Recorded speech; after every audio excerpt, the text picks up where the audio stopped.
Welcome to Hive Mind. This is the Sharp Edge here with Corey from Corey's Digs. How's it going? Going pretty good. How about you? Good. We're missing Speaker today, so that kind of sucks because he always has some funny interjections. Yep. We're going to miss that. He'll be back next week. Yeah, he's got some stuff going on. We'll power through. But there's so much to talk about this week. We're going to talk about all of the Epstein stuff that's been going on since Saturday, his arrest, and get into Ed Buck, then talk also about some of your digs, Corey. Particularly, I know people are going back into some of your older digs with the Clintons now that this new Epstein information is coming out. And then also, you just published the third part of your eugenics report. So we want to get into that too. So let's start with Epstein. Sounds good to me. Take her away. All right. Well, he was arrested on Saturday. Southern District of New York raided his home on the 6th through the 7th. So must have been late at night. And they found some more pictures and CDs at that residence. So right, there were minors in those pictures, some of them.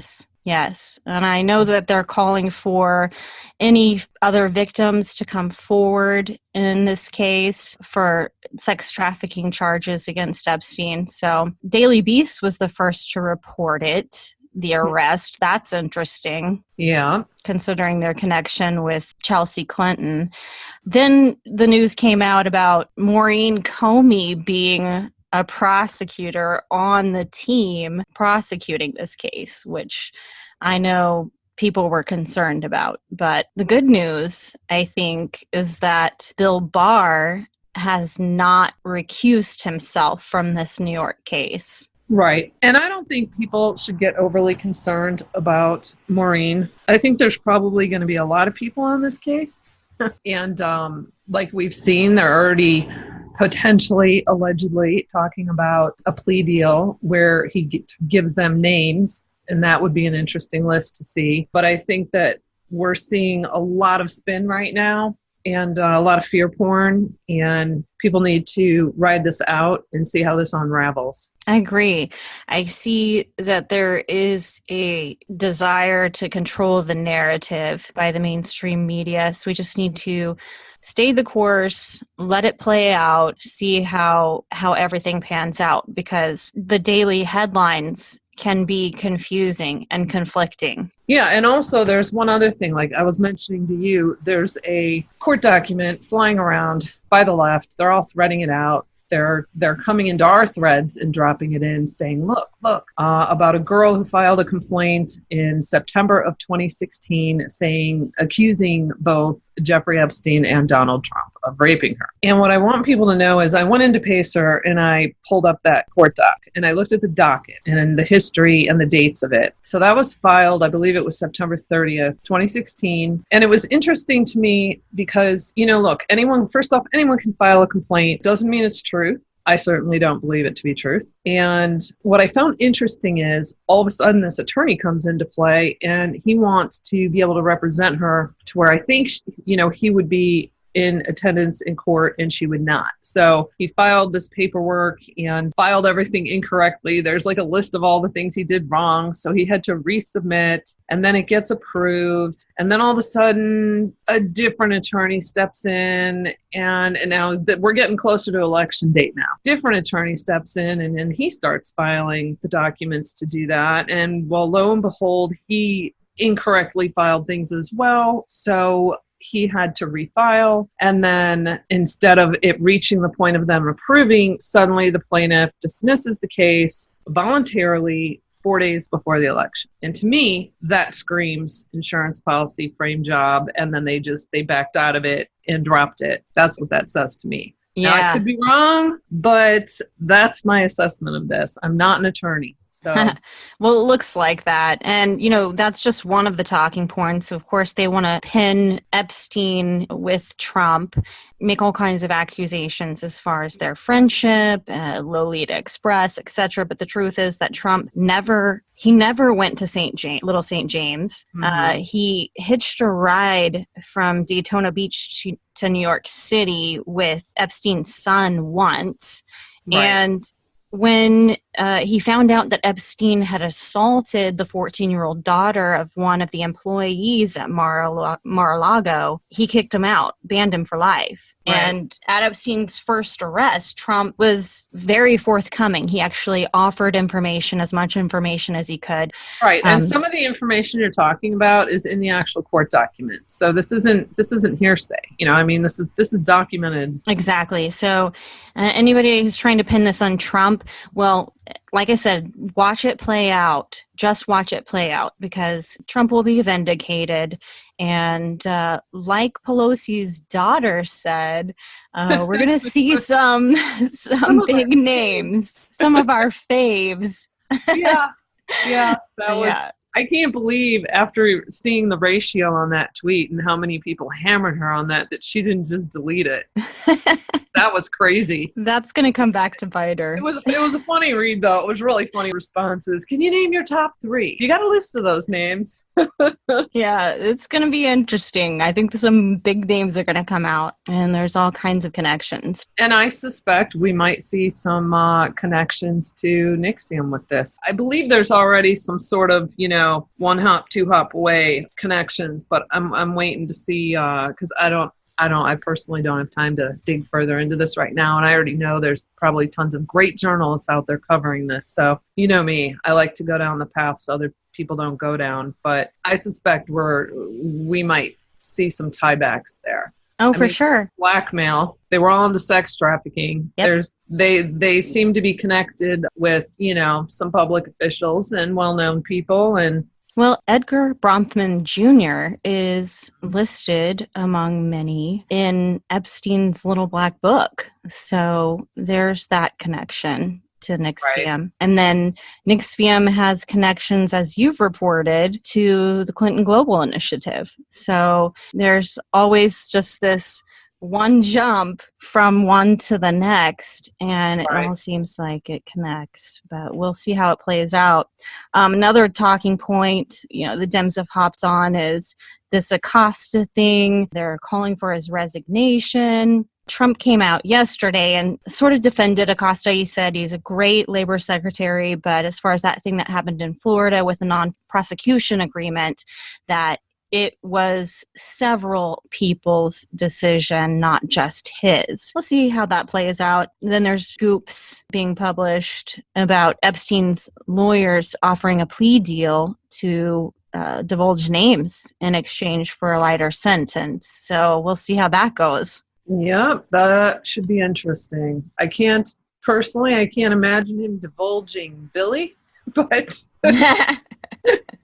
we'll see how that one plays out. We can hope. Yep. I was going to move on to Ed Buck, but if there's anything else you want to talk about with Epstein. Well, yeah, I just want to briefly touch on the article I did. Let me just see when I published this. So in April, I had done an article titled, Are Bill and Hillary Clinton Involved with Child Trafficking? Which, of course, when this news hit Saturday night, this exploded and went viral again. And like 12,000 people read this within 24 hours, which is great because this information needs to get out there. And in here, what I do is I create, first off, the timeline going back to 1970 of primarily Hillary's involvement with children. She tends to have a lot more involvement there than Bill, actually. And so you can see that whole timeline in here. And then a couple of things. Obviously, I include Jeffrey Epstein in here. George Nader, who also, I believe it was about, a month ago, that he was arrested for, this guy,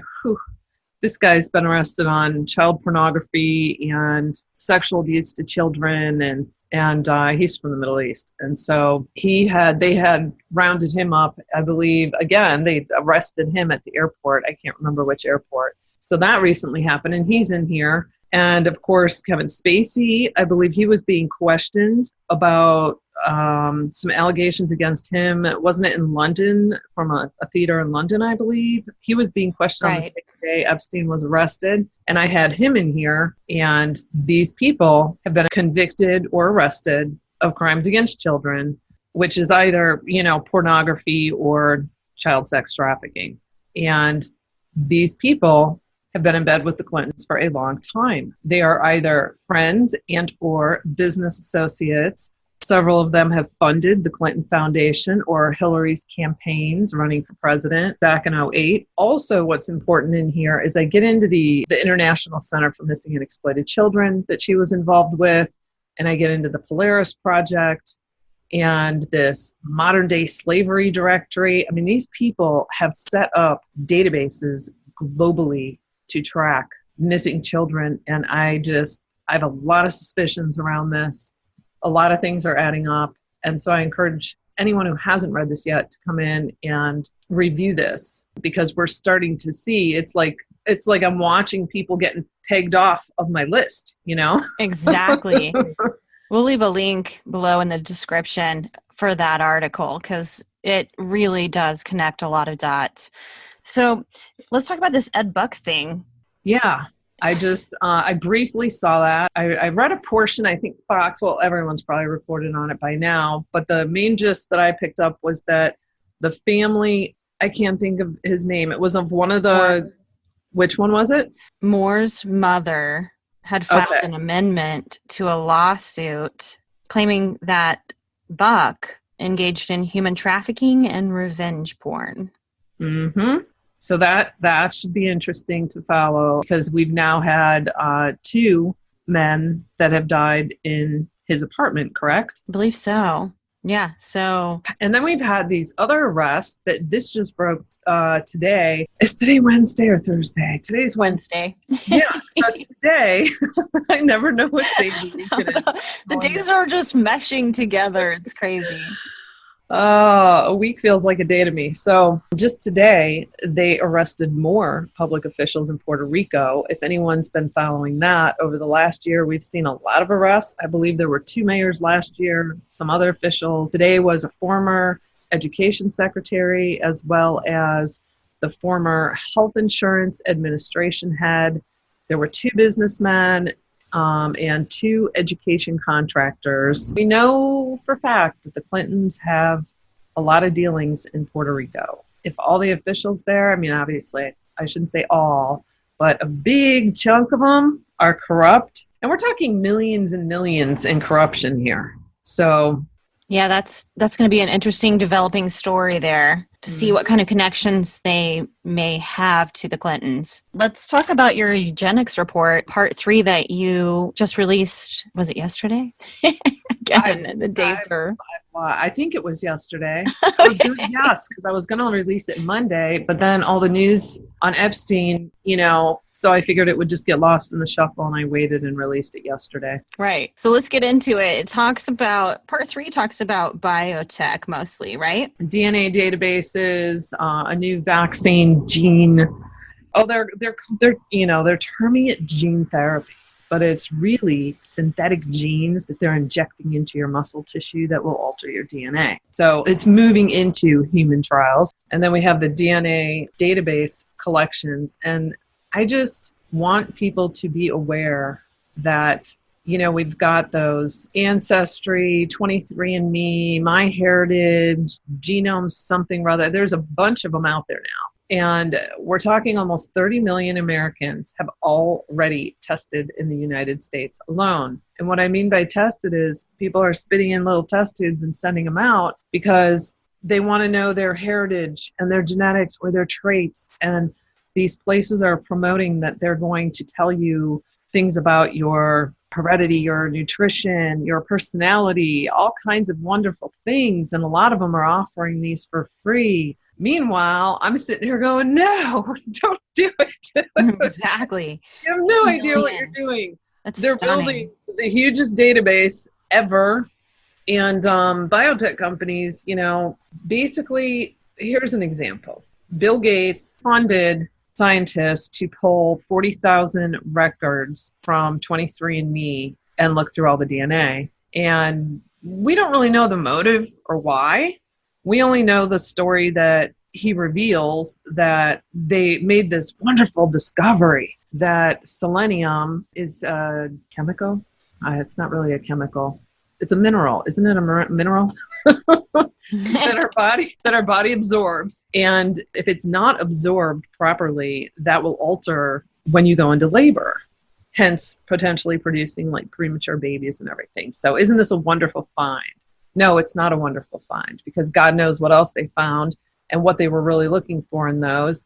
And we have law enforcement, which some of these places claim that they are not turning this information over to law enforcement, but they have in some cases, because they've found serial killers through this. And so I just want to alert people and make them aware that there are ulterior motives in collecting your DNA. And then we have biotech companies that I get into, which again, you know, we bring in all the billionaires. They love their biotech investments. We got Bill Gates, Jeff Bezos, Richard Branson, Michael Bloomberg, Peter Thiel, Walt Disney's great nephew, Tim Disney. And they've all invested in these biotech companies. It's like this big trend right now. And people just need to come in here and read this. I mean, I don't want to go on and on about this, but these biotech companies are involved in synthetic biology. Oh, yeah. I mean, they're working with genetics and genomes and gene therapy and DNA and rewriting DNA, and they're even printing. They have computers that are printing their own DNA. They're creating designer genetic code, synthetic genetics. So yeah, I'm just reading part here. It says Bill Gates, for example, invested $275 million in Ginkgo Bioworks, which is a company that designs custom microbes that can one day be used to build living things out of nothing. How do they achieve this? Kind of like his lab-grown meat he has going on. Yeah. Mm-hmm.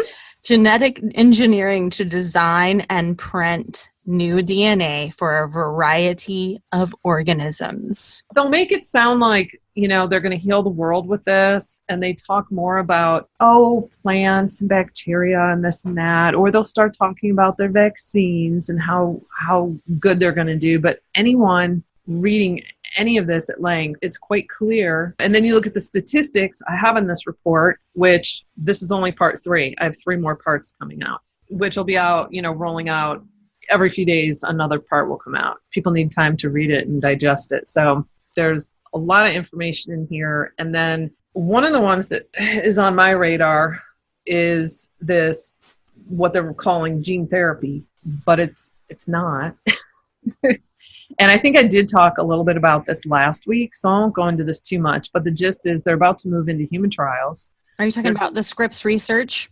Yes, Scripps research, and it's out of their Florida branch, and they're focusing specifically on the HIV virus with these trials, but plan on testing it with Ebola, malaria, influenza, and hepatitis as well. And they're delivering synthetic genes. This started with delivering them into the muscles of monkeys, and they're re-engineering the animals to resist disease. So, and they're very excited about this because they think this could revolutionize the way we immunize against public health threats in the future. And these synthetic genes are incorporated into the recipient's own DNA. So this is alarming to me. If people haven't read the 6-part series I did on the measles and the vaccine industry, I encourage you to look at that, because then you'll understand why this is alarming to me.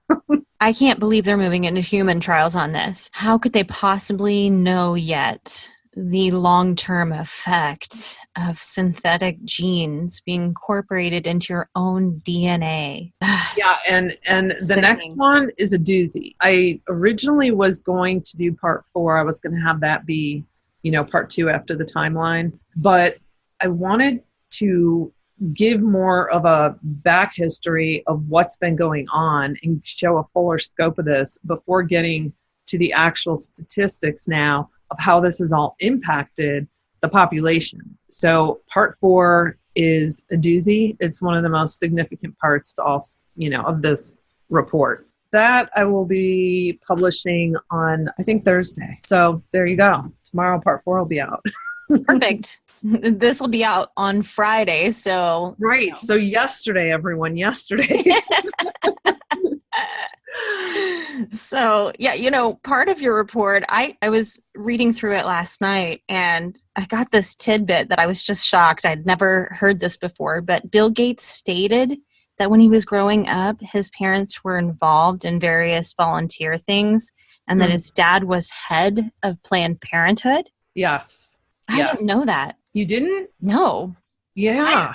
Am I behind the curve on that one? Yeah, a little bit. That's kind of been known for a while, but the thing is people spread information like that and they don't back it. So I traced it to it came out of a 2003 interview between Bill Moyers and Bill Gates on a PBS show. So it's a 60-minute episode titled Health, Wealth, and Bill Gates. And so I have the complete transcript in here because I wanted to show proof that this was actually stated by Bill Gates himself. And then his mom was on the United Way group that basically, decided how to allocate the money, and she'd look at all the different charities and make the hard decisions. So yeah, it's crazy. These people... Yeah.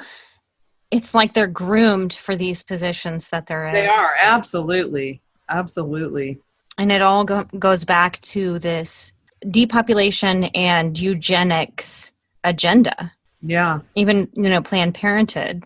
And, and it's daunting stuff. I'm not going to lie. People are going to be a little shaken by this report. In fact, I had like a dozen people unsubscribe from you can go in on my website and just all you enter is your email. And then when I publish, it'll automatically notify you that I published a new article.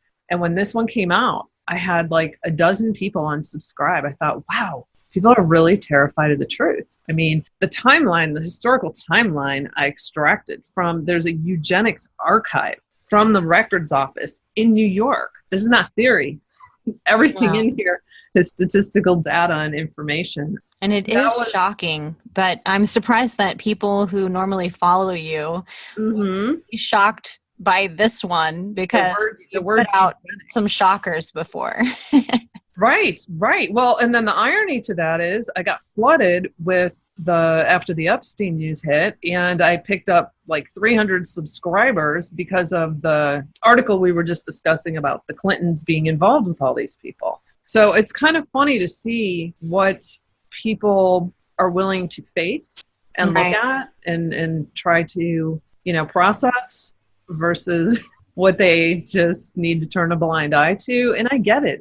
This is heavy stuff. But the fact of the matter is we are seeing the lowest population growth in 80 years and the lowest birth rate in 30 years. That's stunning. Infertility is on the rise. A lot of health issues are on the rise. And this is a global epidemic. I mean, in which you're going to see in part 4, I've got charts galore. So this is a big issue that all of these people and organizations have been behind for decades, and they don't hide it. There's multiple population control councils and organizations and governance out there. It's really important that people are aware of this because it will help them moving forward in making the best choices for themselves and with their families, or, Exactly. Like, how could you not want to know this stuff? I don't get it. I don't get that either. I want to know. Right?